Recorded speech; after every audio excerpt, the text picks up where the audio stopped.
तू करे तो रासलीला, हम करे तो कैरेक्टर ढीला। साला पूजा भट्ट मेरे को खुद अपने मूवी में भी काम देगी, या महेश भट्ट हो या कोई भी हो।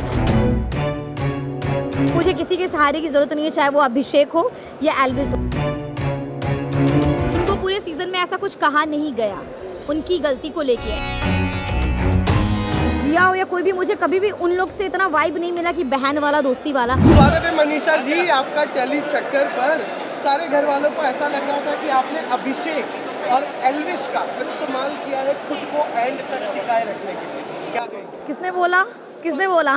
नहीं, मेरा ये मानना है कि जब तक आप में कोई बात ना हो तो कोई माई का लाल बाप का पीला आपको एंड तक नहीं ले जा सकता है, चाहे कोई भी हो। जब तक आप में वो बात नहीं हो तो टॉप 3 तक पहुंचना ऐसा नहीं कि कोई किसी के सहारे को लेके पहुंच जाएगा। वैसा देखा जाए तो जिया भी अभिषेक के साथ थी, अगर वो इतना रहती तो वो क्यों नहीं आ गई। हम किसी को डिमोटिवेट नहीं कर रहे, बट सॉरी मेरा ये मानना है कि हम खुद ही एक इतनी अमेजिंग पर्सनैलिटी हैं कि मुझे किसी के सहारे की ज़रूरत नहीं है, चाहे वो अभिषेक हो या एल्विस हो। नो डाउट अभिषेक और एल्विस बहुत स्ट्रॉन्ग पर्सनैलिटी है, बट मेरा उन लोग के साथ कनेक्शन था, वो मेरे बहुत अच्छे दोस्त थे, इसलिए हम लोग यहाँ तक तीनों साथ में आए। बट इसका मतलब ये नहीं कि मैंने उसका इस्तेमाल किया। क्या आपको लगता है कि बिग बॉस और सलमान खान पूजा भट्ट और बेबिका को लेके बायस थे? क्योंकि जब बेबिका ने आपको हाथ से पुश किया उस बात का इतना बड़ा मुद्दा नहीं बनाया गया, उनको पनिश नहीं किया गया, उनको इतना ज़्यादा डांटा नहीं गया, क्या लगता है? नहीं, मुझे बायस नहीं लगता है, क्योंकि कहीं ना कहीं सलमान सर ने बेबिका को बोला, डांटा कि आप ऐसे फिजिकल नहीं हो सकते, तो मुझे सलमान सर कभी बायस नहीं लगे। But when it's come to Puja di तो मुझे अभी बायस नहीं बोलेंगे अब, बट मुझे ऐसा लगा कि कभी उनको पूरे सीजन में ऐसा कुछ कहा नहीं गया उनकी गलती को लेके। वैसे उन्होंने इतनी बड़ी गलती कुछ नहीं की, बट अगर छोटा मोटा भी कुछ ऐसा होता है तो उनको नहीं बोला गया। तो अब कहीं ना कहीं सलमान सर जो स्क्रिप्ट लिखते हैं, वो बिग बॉस या जो भी हो, तो मेरा मानना है कि सलमान सर वो बोलते हैं जो उनको कहा जाता है, तो सलमान सर का इसमें कुछ ये है नहीं। बट मुझे ऐसे बायस इतना नहीं लगे, ठीक है। मतलब सलमान खान जी को स्क्रिप्ट दी जाती है आपके? तो वही उनको मिलता है ना स्क्रिप्ट बोलने के लिए। अच्छा, आपको बुरा लगता है कि आपके शुरुआत के जो दोस्त थे, जैसे जैड था, बेबिका थे, वो एंड में फिर बदल गए, उनकी आपकी दोस्ती बिगड़ गई, बुरा लग रहा था?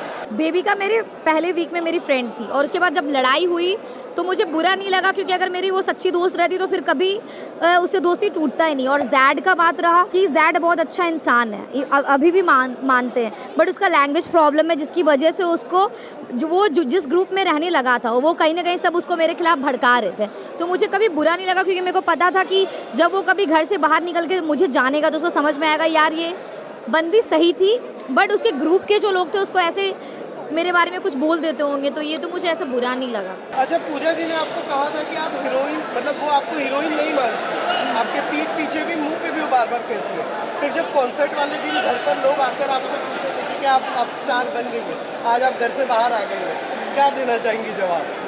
नहीं, मेरा मानना है कि मेरे मुंह के सामने तो पूजा दी ने कभी ये नहीं बोला कि हम हीरोइन नहीं बन सकते हैं, पर मेरा ये मानना है कि अब वो गया जमाना जब सिर्फ हीरोइन लंबी होती थी और सुंदर होती थी। अब यहाँ पे लोगों को टैलेंट के बेस पे काम मिलता है। तो मेरा ये बोलना है, वो पूजा भट्ट दी हो या कोई भी हो, मेरे में टैलेंट है तो खुद पूजा भट्ट मेरे को खुद अपने मूवी में भी काम देगी, या महेश भट्ट हो या कोई भी हो, अगर मेरे में बात होगा तो मुझे काम मिलेगा। और मुझे यकीन है कि हाँ, हम आगे फ्यूचर में कुछ अच्छा काम करेंगे। आपके कैरेक्टर चरित्र पर बार बार सवाल उठाया गया है ना, और आपकी आंखों से आंसू निकला, पर आपने एक थम का जवाब नहीं दिया कि ये चीज़ क्या हो रहा है, और ऑडियंस को दिख रहा था पहले जैद, फिर एल्विश, फिर अविनाश।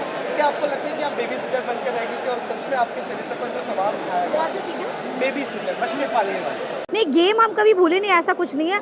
मेरा ये मानना है कि अभिषेक को हम दिल से अपना दोस्त, अपना भाई माने थे, और हम रियल लाइफ में भी अगर मेरे पापा हैं तो हम कभी घर जाते तो हम बिना पैर दबाए सोते नहीं। हम अपने भाई को, सबको बहुत प्यार करते हैं। तो ये मेरा खुद का मानना है। हम चाहे गेम में थे तो वो रियलिटी शो था, तो रियल में हम उससे कनेक्ट हुए। या फिर आप एल्विस को भी देखोगे, हम खाना निकाल के दे रहे थे, तो हम गेम भूले नहीं थे, बट वो मुझे अपने लोगों को जिसको हम अपना मान लेते उसका ख्याल रखना, उसके लिए करना मुझे अच्छा लगता है। ऐसा नहीं कि वो लोग मुझे बोल रहे हैं, वो हम करते थे अपने से। उसके चरित्र पर जिया ने सवाल उठा दिया, फिर बेबिका ने कि ये तो लड़कों की तरफ ज़्यादा हाँ हाँ हाँ, मेरा ये मानना है कि बात जब लड़का और लड़की के लिए आता है तो अगर उस घर में जो लड़कियां थी, जैसे आशिका आई थी जब, तो आप लोग देखे होंगे कि आशिका के साथ मेरा बॉन्डिंग कितना अच्छा बन गया था, क्योंकि उसके साथ मेरा वाइब मिल रहा था मुझे। फिर बेबिका से आपने खुद भी देखा, फर्स्ट वीक शायद बेबिका से मेरा दोस्ती सबसे ज़्यादा था। हम अभिषेक से भी ज़्यादा बेबिका के साथ टाइम स्पेंड करते थे, बट जब उसने मेरे साथ लड़ा और वो सब कुछ की, तो जब आपके साथ कोई दोस्ती में ऐसा कर सकते हो तो आप उसके साथ कैसे दोस्त बन के रह सकते हैं। उसके बाद चाहे जिया हो या कोई भी, मुझे कभी भी उन लोग से इतना वाइब नहीं मिला कि बहन वाला दोस्ती वाला। तो फिर बात जब दोस्ती में आती तो लड़का लड़की नहीं होता, मुझे जिससे वाइब मिलेगा मुझे उसको दोस्त बनाना है। और रहा बात कैरेक्टर का, तो हम इस पे एक ही लाइन बोलेंगे कि तू करे तो रासलीला, हम करे तो कैरेक्टर ढीला साला। 17 में जा रही हो, बिग बॉस 17 ऑफर मिलेगा तो जरूर जाएगा। Thank you so much, thank you. मैं मनीषा रानी, आप लोग प्लीज़ देखिए टैली चक्कर।